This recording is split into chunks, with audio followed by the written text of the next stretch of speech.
with that out of the way, let's go ahead and talk about the trade talks surrounding Julius Randle. Now, when there were discussions about the Knicks potentially, when the Knicks first acquired Mikal Bridges and they also signed OG Anunoby to that huge contract, I assumed that Jalen Brunson was going to also ask for a lot of money in the extension that he signs and would therefore have to enable the Knicks into trade talks regarding Julius Randle, because I figured that when they acquired Mikal Bridges and OG Anunoby signed that huge contract, they were going to go all in on the Villanova roster as well as just the Villanova squad, and Julius Randle would be left out of it. And I didn't really expect Julius Randle to be playing for the Knicks this next season after the Knicks acquired Mikal Bridges. I thought that Julius Randle would maybe even be involved in the deal acquiring Mikal Bridges, but they were able to avoid that scenario, and they were able to get Mikal without even needing to trade for Julius Randle. And so once that happened, I was like a little bit skeptical on whether or not they wanted Randle to return, but it was all down to whether or not Jalen Brunson was going to sign the huge contract that everyone thought he deserved. But then Jalen Brunson ended up getting a huge pay cut, and that was when the thoughts of Julius Randle leaving the Knicks were sort of put to the side, because it would seem like the Knicks were very adamant on, rebuilding and regrouping the same group that they had and trying again to beat the Boston Celtics. And I didn't really think Randle was going to get involved in trade talks this early, but here we are. So despite making it to the All-Star team and getting selected to be an All-Star in 3 of the last 4 seasons, the Knicks forward Julius Randle's trade value, it's not really that high. And which is another reason why I didn't think he was going to get involved in trade talks, because the value for him isn't going to be nearly as high as it probably should be for somebody who made the All-Star team in, again, 3 out of the last 4 years.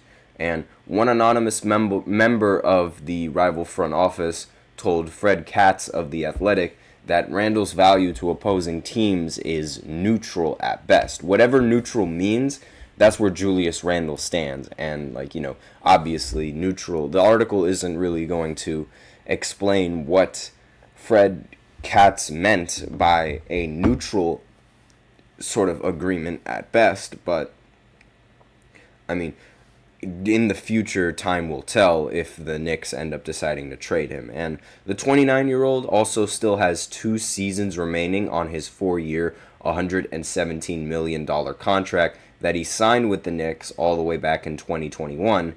However, he has a player option that's worth $30 million for the 2025 and 2026 NBA season, and could choose to decline it if he's continuing to perform at an all-star level, and could even ask for a raise at that point, which would really seem to put the Knicks in a situation that they don't want to be in, because it's like they might have to debate on overpaying Randle, and they might also, maybe they wouldn't want to overpay Randle, but they'd also still want to keep their roster intact. And so discussing a deal with Randle regarding the fact that he's probably not going to get paid as much might not really keen his interest, right? So the fear of giving Randle a long-term contract after his current deal expires makes it really difficult for the Knicks to find willing suitors to trade him up for, and they're also not really willing to give up significant assets in order to make a trade worthwhile. And Randle could receive another contract from New York, although SNY's Ian Begley reported on July 17th that extension talks aren't at the forefront for either side. So it's not even like any of the sides are even in negotiations of an extension, which makes Julius Randle being traded even more likely, because it doesn't seem like the Knicks are all that worried on signing Randle. And so the former first-round pick is eligible for a 4-year deal worth up to $181 million. And that doesn't mean that a trade is coming, as Katz noted on Thursday that there is no indication that the Knicks are actively attempting to move on from Randle. And New York is also trying to compete with the Boston Celtics at the top of the Eastern Conference. So it would make sense that, after acquiring Mikal Bridges and re-signing OG Anunoby during the offseason, that they would want to keep Julius Randle to sort of maintain some depth in their rotation and, still have that scoring option for the Knicks in case, the going gets tough against the Boston Celtics. Like, if, for example, Jalen Brunson, if he's having a little bit of a lackluster night offensively, you'd want to have Julius Randle in there to sort of pick up the slack and hopefully perform at a level that's competent enough for him to be called one of New York's second options, and for him being an all-star caliber kind of player.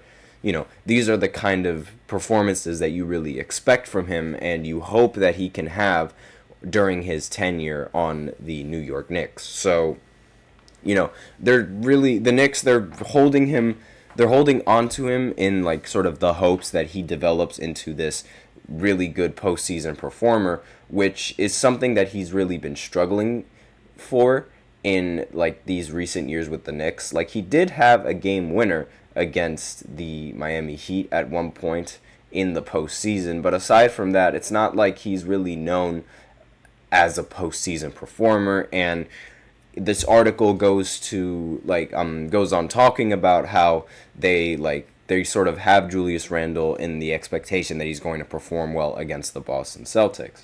So he really they're saving Julius Randle for the postseason, which is something that isn't really something that Julius Randle excels at. And so, this is obviously, pretty risky for the New York Knicks, banking on someone that doesn't really perform well in the postseason or really well under pressure. But in the end, we are going to have to just see how the end results fare, because they do, of all the teams in the Eastern Conference, I do think that with this roster, they do have the best chances of being able to compete against the Boston Celtics. And really, if you have a chance to compete against the Boston Celtics in the Eastern Conference, I feel like you should take that chance, because you don't know how much or how big of a championship window the Celtics actually have, and you might actually be able to impede on their success with the roster that you have going for you. So I think the Knicks, they should try to make it work with Randle, and if the trade is going to happen, it should happen in maybe a season or two, and it shouldn't happen anytime around this season. That's something that you should really be looking forward to if you are a New York Knicks fan and if you do follow the Knicks. So that's all that I really have on this segment about Julius Randle. So now we will go ahead and go into the third segment, where I talk about the teams with the best chances of winning an NBA title for their first NBA title in their franchise right after this short break. So be sure to tune in to that topic right after this break. I'll be right back. Looking for your daily fix of sports talk without having to pay for it? GSMC Sports Network is available on YouTube. Just search GSMC Sports Network. Get your fix of daily sports talk shows on YouTube, absolutely free. NFL, college football, NBA, MLB, MMA, UFC, fantasy football, and so much more. GSMC Sports Network has shows running all day long, with new sports shows starting every 2 hours. Just like on your favorite cable sports channel, except GSMC Sports Network is absolutely free. Just search GSMC Sports Network on YouTube to catch one of your new favorite shows, like the GSMC College Football Podcast, Chip Shot Football Podcast, Hoops and Heels Women's Sports Podcast, GSMC Basketball Podcast, and so many more. Check it out for yourself. GSMC Sports Network, now available on YouTube absolutely free. Search GSMC Sports Network on YouTube right now.